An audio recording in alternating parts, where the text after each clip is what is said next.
भक्ति उपासना चैनल के सभी भक्तों को कैलाश पंडित का नमस्कार। भक्तों, आज हम भारत में मनाए जाने वाले एक बहुत ही विविध एवं प्रसिद्ध त्योहार के बारे में बताने जा रहे हैं और वो है कार्तिक पूर्णिमा।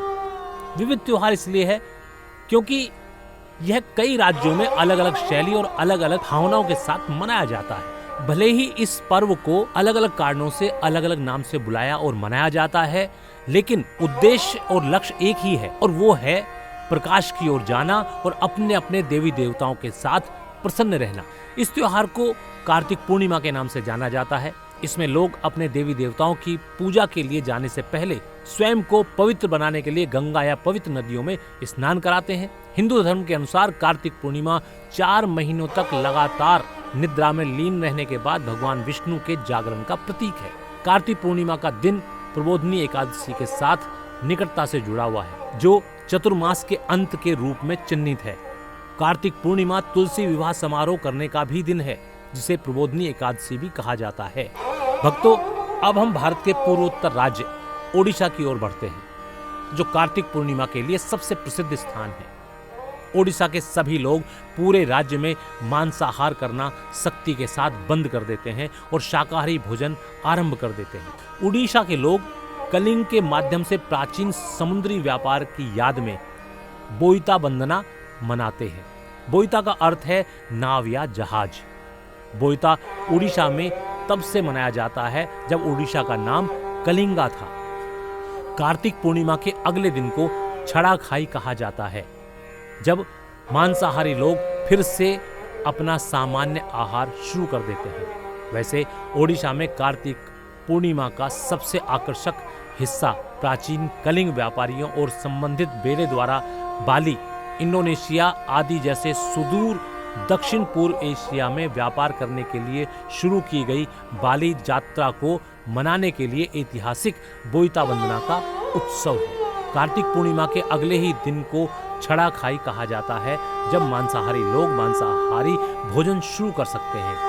महत्व यह है कि उड़ीसा के लोग इस त्योहार को बाली के संबंध में मनाते हैं, जो पहली बार किसी अन्य देश के साथ व्यापार करने में सफल रहे। दक्षिण भारतीय राज्यों जैसे तेलंगाना, केरल और कर्नाटक में लोग इस त्योहार को भगवान कार्तिकेय के सम्मान में मनाते हैं, जो भगवान शिव के पुत्र हैं।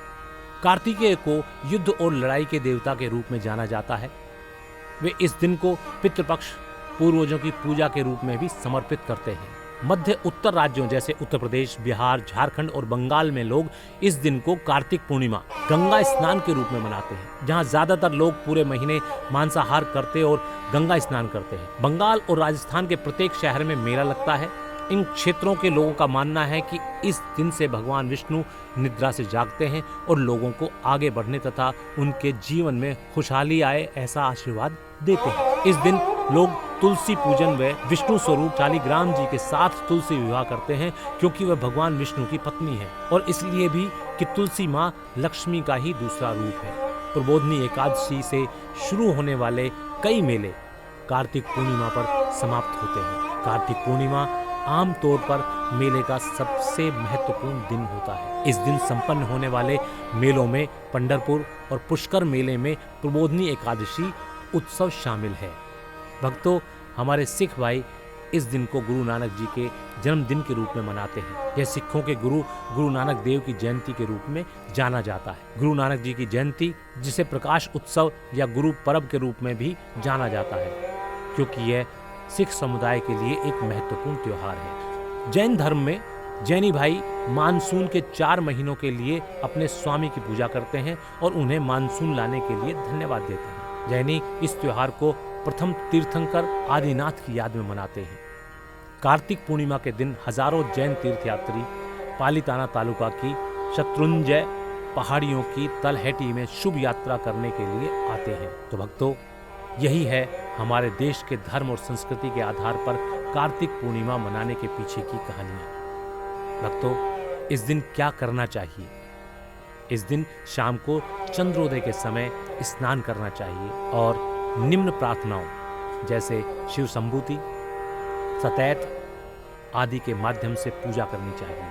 अन्नकूट बनाकर भगवान विष्णु एवं माता लक्ष्मी को प्रसाद चढ़ाने के बाद सभी देवताओं की मूर्ति को प्रसाद चढ़ाकर अन्य लोगों में प्रसाद वितरण करना चाहिए। इस दिन देवताओं को भोग लगाकर भक्तों के लिए मंदिरों में विशाल भंडारे का आयोजन किया जाता है। तो भक्तों, ये था कार्तिक पूर्णिमा उत्सव का महत्व। भक्तों, मैं कैलाश पंडित आप सबसे आज के लिए यहीं आज्ञा चाहता हूं और इस प्रकार की कहानियां और कथाएं सुनने के लिए कृपया हमारे भक्ति उपासना चैनल को सब्सक्राइब करें तथा हमारी वीडियो को लाइक भी करें और अपने परिवार और दोस्तों को शेयर जरूर करें। धन्यवाद।